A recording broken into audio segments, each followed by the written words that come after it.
Whoa, whoa, whoa. What was that? That was intense. Gosh. So, Apple Peak event just happened. I mean, we just got introduced, we just got shot in the head by Apple. I mean, who would have expected? We're going to react to the Apple event that just happened. I mean, gosh.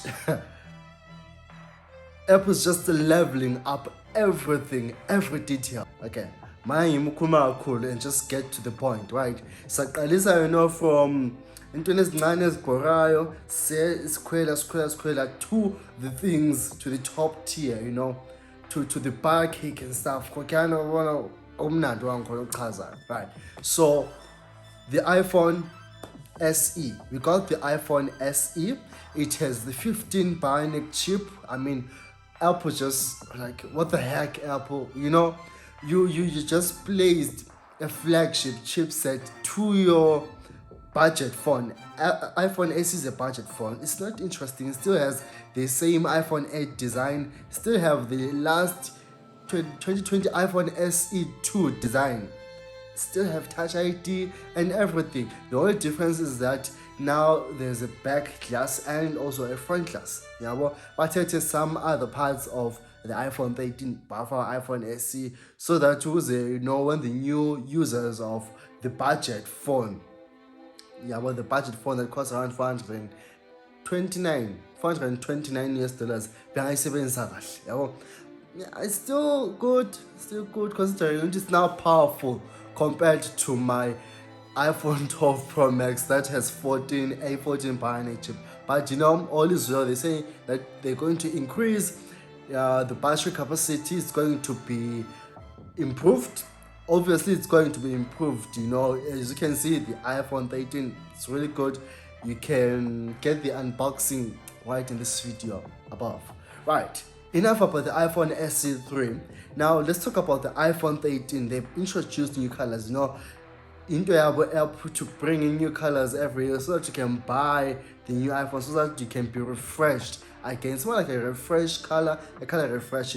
So you get the deep green iPhone 13, the standard 13, and then you get the Alpine green. That color is gorgeous. I love that color.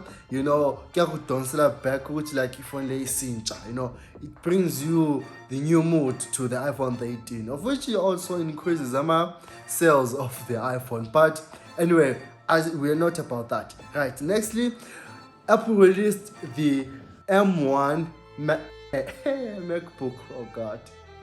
Apple introduced the new M1 iPad Air.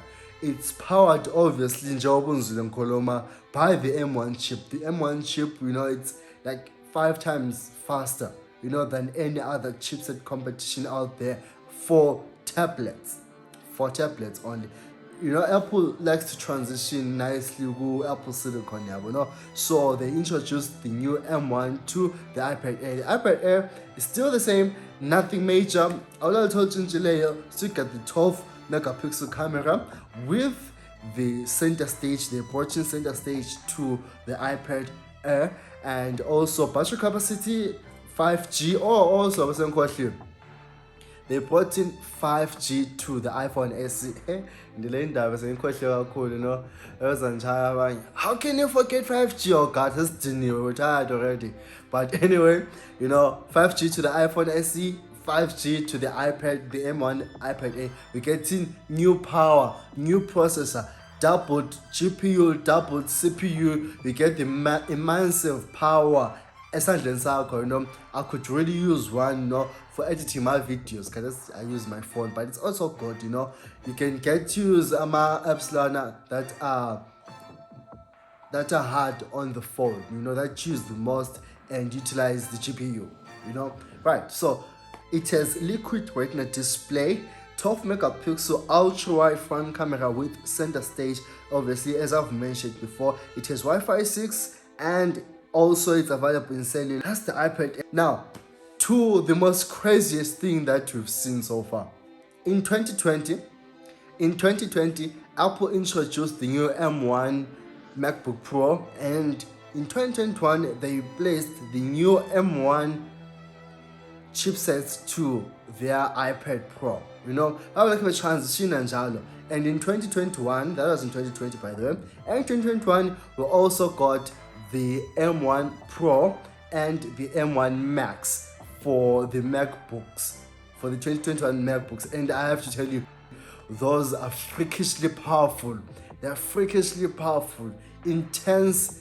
You get the intense GPU, you get the doubled CPU, you get less to little no latency with those speeds. Everything is just clicks now, especially for us. Let me bring it closer. For us, who work kuma video editing, we will also use quantum GIS, IT geography and information sciences. We will need those softwares that are actually quick and fast. And also 2022, Apple has done it. They've utterly gutted the desktop industry, the laptop industry overall.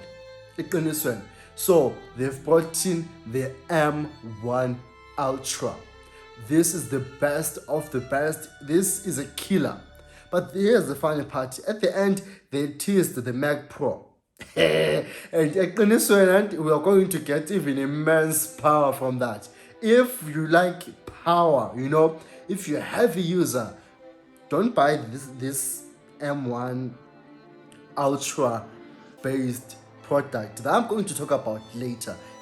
Wait for the Ultraest or the M1 Maxa or the M1 what asakwazi bazabiza wini for asakwazi bazabiza ichip liyana queen for their Mac Pro. Right, the M1 Pro, let's talk the M1 Ultra, let's talk about it. The M1 Ultra by is the 2. Remember, I spoke of the M1 Max that they placed last year's MacBook Pro.